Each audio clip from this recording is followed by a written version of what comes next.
بسم اللہ الرحمن الرحیم۔ السلام علیکم۔ نبی اکرم صلی اللہ علیہ وسلم کو مدینہ آئے 7 سال گزر چکے تھے تو مدینہ میں رہنے والے منافق ایک یہودی عالم لبید ابن عصام کے پاس گئے اور اسے کہا کہ لبید، تو ہم سب سے زیادہ جادو کو جانتا ہے۔ ہم نے اپنی طرف سے تو بہت کوشش کر لی لیکن ابو القاسم پر اس کا کوئی اثر نہیں ہو رہا، لیکن اب جتنے پیسے تو چاہتا ہے ہم تجھے دینے کو تیار ہیں، لیکن اب تو ہماری طرف سے ان کے اوپر جادو کر دے۔ لبید ان لوگوں سے پیسے لے کر اپنے گھر گیا اور اپنی بیٹیوں اور بہنوں کو اس بارے میں بتایا کہ جو لبید سے بھی زیادہ جادو کی ایکسپرٹ تھیں، اور ان سب نے مل کر آپ صلی اللہ علیہ وسلم کے خلاف جادو پرفارم کیا تھا۔ جس رات وہ لوگ یہ جادو کر رہے تھے اس رات انہوں نے اس دھاگے میں کچھ گرہیں لگائیں، اور جس وقت انہوں نے یہ گرہیں لگائیں اس وقت آپ صلی اللہ علیہ وسلم کو اپنی بصارت کچھ عجیب سی محسوس ہوئی، لیکن جو کچھ ہی دیر بعد نارمل ہو گئی۔ جب ان کا جادو کمپلیٹ ہو گیا تو وہ جا کر اسے ایک خاص جگہ پر دفنا آئے۔ اس واقعے کے کچھ دن بعد نبی اکرم صلی اللہ علیہ وسلم فرماتے ہیں کہ ایک رات میرے پاس 2 آدمی آئے کہ جن میں سے ایک میرے سر کی طرف کھڑا ہو گیا اور دوسرا پاؤں کی طرف۔ ایک نے دوسرے سے پوچھا کہ انہیں کیا ہوا ہے؟ دوسرے نے کہا کہ ان پر جادو ہوا ہے۔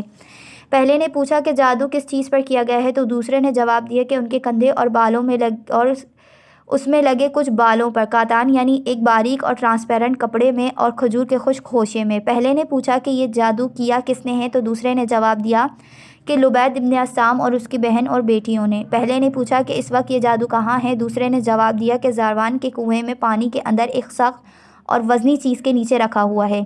پہلے نے پوچھا کہ ان کا علاج کیا ہے؟ دوسرے نے کہا کنویں کا پانی نکال کر پتھر کے نیچے سے یہ بڑی چیزیں تلف کر دی جائیں۔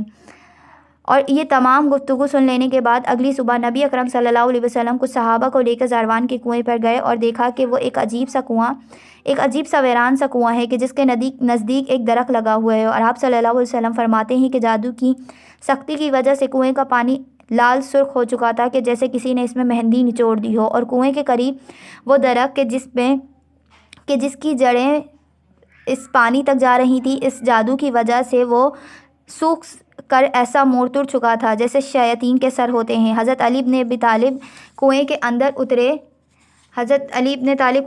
اترے اور پانی کے اندر رکھے ایک بڑے پتھر کے نیچے موجود وہ چیزیں نکال لیں۔ آپ کے بال مبارک بھی دیکھے کہ جن میں 11 گرہیں لگی ہوئی تھیں، جبکہ کھجور کے خشک پتیوں اور کاتان یعنی اس باریک کپڑے میں کچھ سوئیاں چبھی ہوئی ہیں۔ اس کے بعد حضرت علی رضی اللہ تعالیٰ عنہ سورہ فلق اور سورہ ناس کی ایک ایک آیات پڑھتے جاتے اور ایک ایک کر کے ان گرہوں کو کھولتے جاتے۔ جیسے ہی گرہ کھولتی نبی اکرم صلی اللہ علیہ وسلم کو تکلیف سے نجات کا احساس ہوا، اور جب تمام گرہیں کھول دی گئیں، وہ تمام سوئیاں نکال دی گئیں، تو آپ صلی اللہ علیہ وسلم کی طبیعت مکمل حشاش بشاش ہو گئی۔ جزاک اللہ۔